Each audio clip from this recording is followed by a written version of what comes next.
একটা সময় ছিল যখন কিছুই ছিল না, না আকাশ ছিল, না পৃথিবী, না মানুষ, না প্রাণ।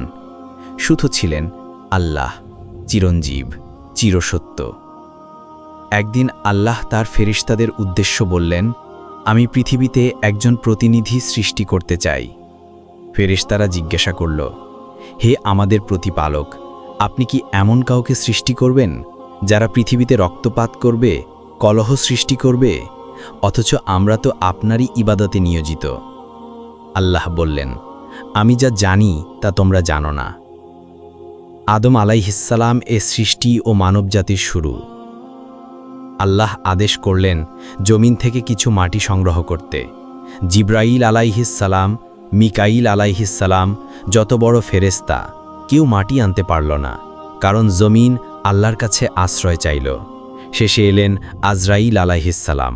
তিনি বললেন, আমি আল্লাহর আদেশ পালন করব, আর তিনিই ক্ষমাশীল ও পরম দয়ালু। তিনি নানা স্থান থেকে মাটি সংগ্রহ করলেন। সেই মাটি দিয়েই আল্লাহ নিজ হাতে গড়লেন একটি আকৃতি।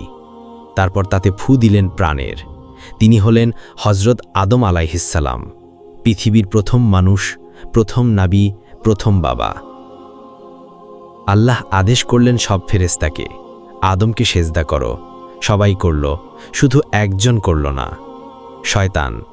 সে বলল, আমি আগুন থেকে, সে মাটি থেকে, আমি কেন তাকে সেজদা করব? আল্লাহ বললেন, তুমি এখন অভিশপ্ত, জান্নাত থেকে বিতাড়িত। তখন শয়তান প্রতিজ্ঞা করল, আমি আদম ও তার সন্তানদের পথভ্রষ্ট করব, তাদের জাহান্নামে নিয়ে যাব।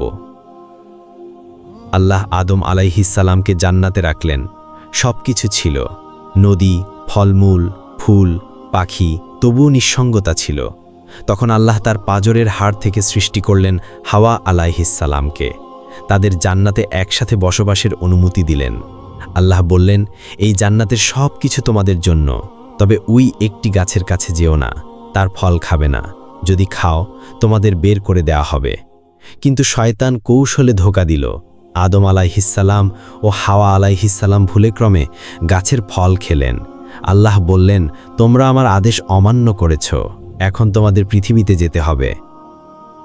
আদম আলাইহিসসালামকে নামানো হলো শরণ দ্বীপে, শ্রীলঙ্কা, ও হাওয়া আলাইহিসসালামকে নামানো হলো জেদ্দায়। তারা একে অপরকে খুঁজে বেড়ালেন, কানলেন, দোয়া করলেন, ক্ষমা চাইলেন।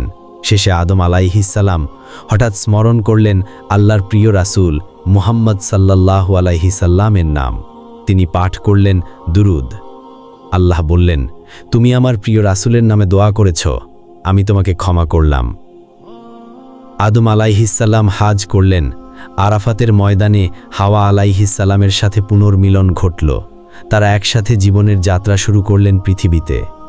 আদম আলাইহিসসালাম 1000 বছর বেঁচে ছিলেন। শুক্রবার দিনেই তার জন্ম, আর শুক্রবারই তার মৃত্যু।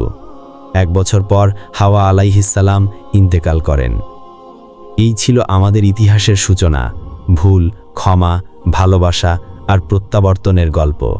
একটি আদেশ, একটি ভুল, একটি ক্ষমা, আর শুরু হলো আমাদের অস্তিত্বের কাহিনী।